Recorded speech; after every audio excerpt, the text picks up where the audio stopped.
Hey guys, so I am so excited to do this review for you. It has been so long since a book was just so good that I couldn't stop reading, even to the point of like things not being a good idea. I started this book so late in the evening. It was because I couldn't sleep and I thought, oh, maybe I'll just like read a few chapters because I gotta do it for review eventually. And then the next thing I know, it's 2 in the morning and I'm just sobbing. And like they're happy tears, but they're tears and okay, I'm going to tell you about this book, I promise. So first of all, this is an ARC review, so if you're watching this video the day that it gets posted or so, this book will not be out quite yet, but you can look forward to it very soon. Thank you to Edelweiss and the publisher for giving me this free advanced review copy. The book in question that we're talking about is You with a View by Jessica Joyce. This is a debut romance novel as far as I understand, and let me tell you, this debut is just packing a punch. I originally requested an ARC of this book because I thought that it was going to be a second chance romance. I will say that after reading it, I realize now that it's like less second chance and more of enemies to lovers with a history. So in case you're wondering what we're talking about here, this is the story of Noelle, and Noelle is basically down and out on her luck. She's in her 20s and she was definitely that person who in high school got every A, was on the tennis team, was voted most likely to succeed. Well, she tied, but we'll talk about that in a minute. And she just really thought that she was going to go places with her life, specifically her photography, which is her joy and her passion. However, directly after graduating college, which she really only got through on the skin of her teeth, it really just wasn't working for her. She got a photography job with a guy who totally wrecked her confidence.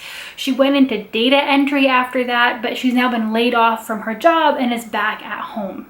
Within the last year, Noelle has also lost her grandmother, a woman with whom she shared a very, very special bond. She was the favorite grandkid.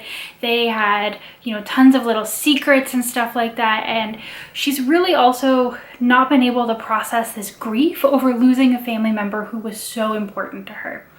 So while she's been home, she's been helping her parents clean up some stuff, and she finds this love letter from her grandmother addressed to someone who is not her grandfather. And the whole lore of their family is that her grandfather and grandmother had this perfect love story, and she's just in total shock and wanting to figure out what's going on here.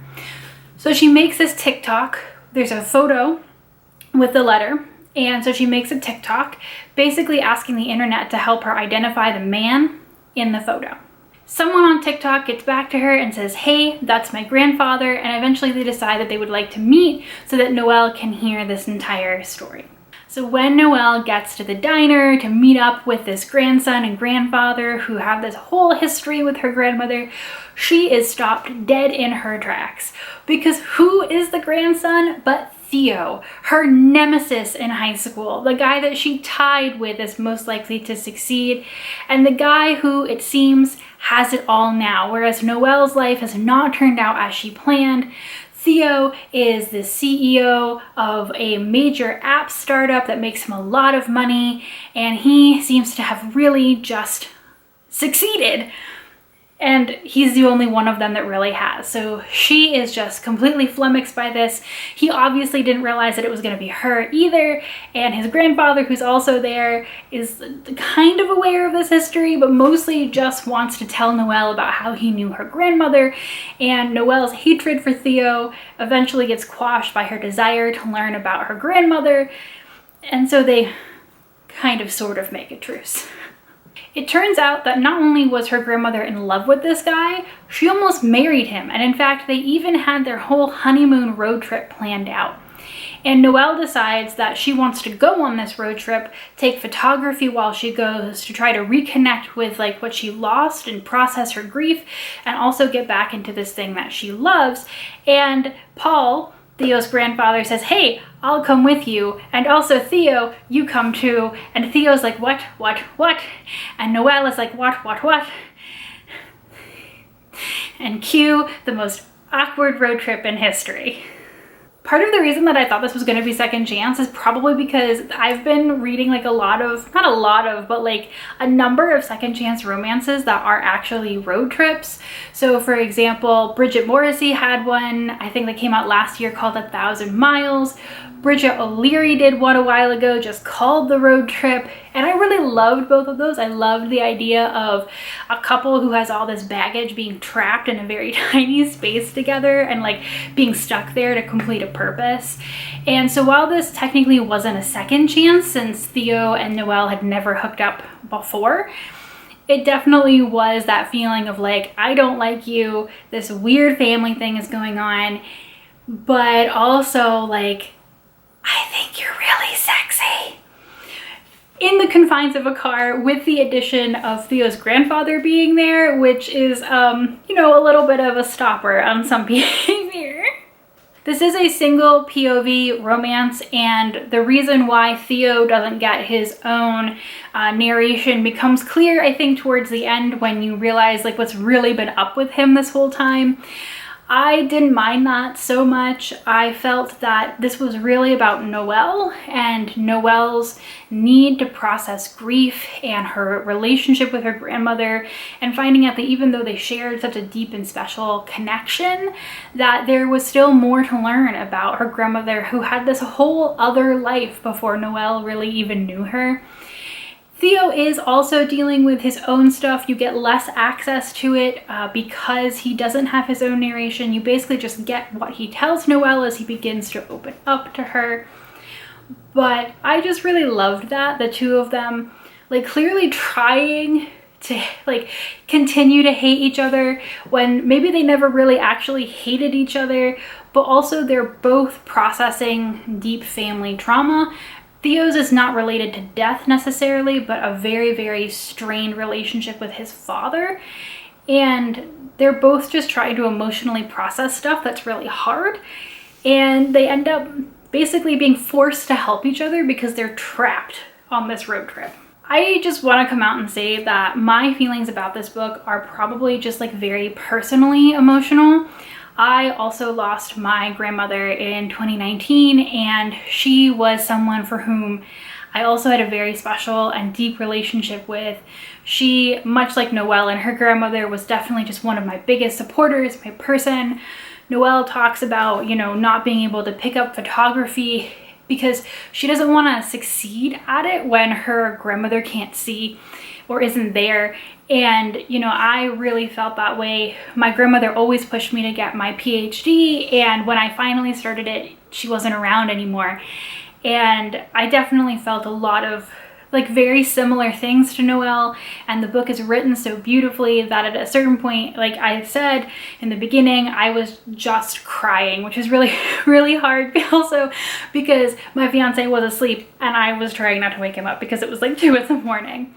So this book is very emotional, and for me personally, it just really spoke to something that is very similar to my own life experience. I feel like in any book that you read, if there's something that happens that trips a very individual, emotional, personal response in a good way, it's just really hard after that to come back and be like critical of a book, or at least in the way that I'm supposed to be as a reviewer.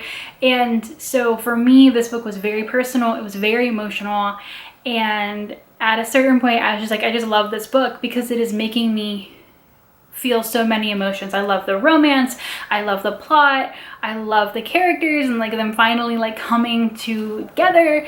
And again, this extra added grief component, which just really spoke to my experience of grief. It just ticked all the boxes.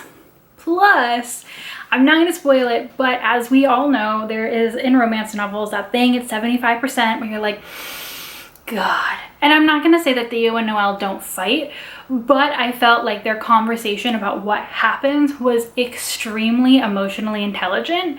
Like it was definitely something where there's like this friction that happens, and then they are able to say, or at least one of them is able to say to the other, listen, this is how you hurt me, this is what I need, and this is how you fix it, and you know, I need you to talk to me. And so even though there was like a fight, it was one of the most emotionally intelligent ones that I've read in a while, and I was like, yes, 100%. If this had to happen, this is how I want to see it happen.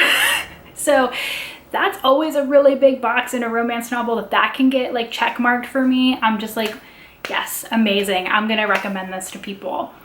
So actually this one to me ended up being a lot like Lunar Love in the surprise emotional gut punch that it gives. So if you are not interested or willing or want a romance novel right now that does have a very, very strong grief plot line, I do not think this is the book for you at this time. However, if that is something that you have the brain space to welcome into this romance novel, it's just beautifully, wonderfully written. I loved the characters.